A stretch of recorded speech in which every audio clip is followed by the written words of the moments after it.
The men of Ziph came to King Saul and told him that David had returned to the wilderness and was hiding out at Hachelai Hill, a hill east of Ziph.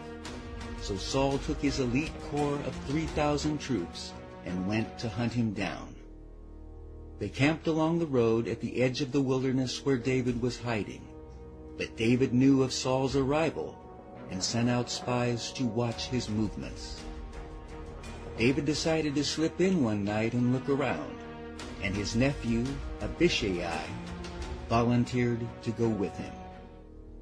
They snuck into Saul's camp and found him asleep, with his spear in the ground beside his head. "God has put your enemy within your power this time for sure," Abishai whispered to David, and encouraged him to pin the spear right through him. David refused, once again stating that it was not right to kill God's anointed king. But he did take Saul's spear and a jug of water, and snuck out of the camp, climbing the mountain slope opposite the camp until they were at a safe distance. Then David shouted down to Saul and Abner, the king's cousin and commander-in-chief of his army. "Well, Abner, you're a great fellow, aren't you?" "Who is it?" Abner demanded. "Well, Abner, you're a great fellow, aren't you?" David taunted. "Where in Israel is there anyone so wonderful? So why haven't you guarded your master the king when someone came to kill him?" Saul recognized David's voice. "Is that you, my son David?" And David replied, "Yes, sir, it is. Why are you chasing me? What have I done? What is my crime?" Once again, Saul had a change of heart. "I have done wrong. Come back home, my son, and I'll no longer try to harm you. For you have saved my life today. I have been a fool, and very, very wrong." David asked that one of Saul's men come and get his spear, and then he and his nephew left. But David feared that Saul would continue his pattern of trying to kill him. He decided to live amongst the Philistines until Saul finally gave up his pursuit. David and his 600 men and their families went to live in Gath, under the protection of King Achish. When word reached Saul that David had fled to Gath, he quit hunting for him. Though David didn't know it then, the chase was over. He and Saul were never to see each other again.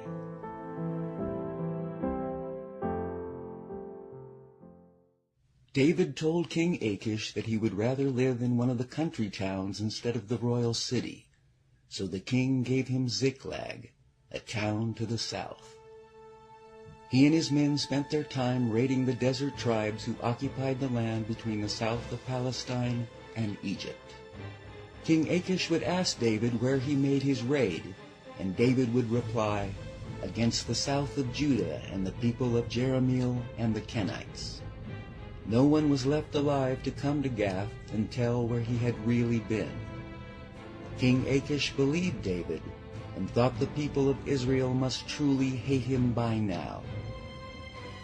As the Philistine captains were leading out their troops by battalions and companies, David and his army marched in the rear with King Achish. The Philistine commanders were not happy to see David and his men there. King Achish told them that David had been with him for years, and that he had never found fault with him.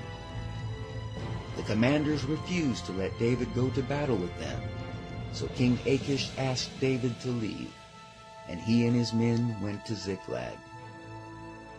They arrived only to discover that the Amalekites had raided the city, burned it to the ground, and carried off all the women and children.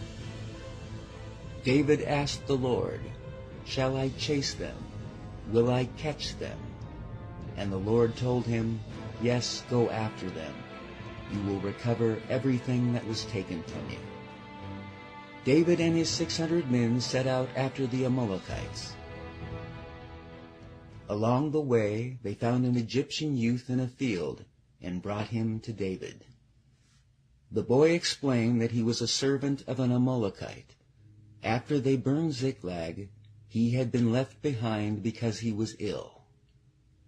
David asked where they went. The young man promised to guide them if they promised not to kill him or return him to his master. David agreed, and he led them to the Amalekite encampment. They were spread out across the fields, eating and drinking and dancing with joy because of the vast amount of loot they had taken from the Philistines and the men of Judah. David and his men rushed in among them and slaughtered them all that night and the entire next day until evening. As the Lord had told David, everything was recovered. I will thank you publicly throughout the land. I will sing your praises among the nations. Your kindness and love are as vast as the heavens. Your faithfulness is higher than the skies. Yes, be exalted, O God, above the heavens. May your glory shine throughout the earth. Psalm 57, verses 9 through 11.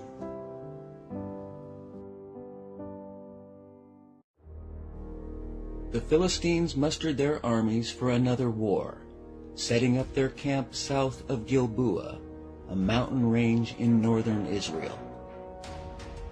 When Saul saw the vast army of Philistines, he was frantic with fear and asked the Lord what he should do. But the Lord refused to answer. Saul instructed his aides to try and find a medium so that he could ask her what to do, and they found one at Endor, a village to the north. The king disguised himself by wearing ordinary clothing instead of his royal robes, and went to the woman's house at night, accompanied by 2 of his men. He wanted her to bring up the spirit of Samuel, who had died in Ramah roughly a year before. When he told the woman that he wanted to talk to a dead man, she refused, saying that King Saul was having mediums and fortune-tellers executed. Saul took a solemn oath that he wouldn't betray her, and asked her to bring up the spirit of Samuel. When the woman saw the spirit of Samuel, she screamed, and, possibly enlightened by Samuel's spirit, said to the king, "You've deceived me. You are Saul." "What do you see?" Saul asked. She told him she saw a specter coming up out of the earth, an old man wrapped in a robe. Saul realized it was Samuel and bowed low before him. "I am in deep trouble," Saul said. "The Philistines are at war with us, and God has left me and won't reply. So I had you called up to ask you what to do." "He has done just as he said he would," Samuel said. "He has taken the kingdom from you and given it to your rival David. All this has come upon you because you did not obey the Lord's instructions when he was so angry with Amalek. What's more, the entire Israeli army will be routed and destroyed by the Philistines tomorrow, and you and your sons will be here with me." Saul now fell full length upon the ground, paralyzed with fear because of Samuel's words.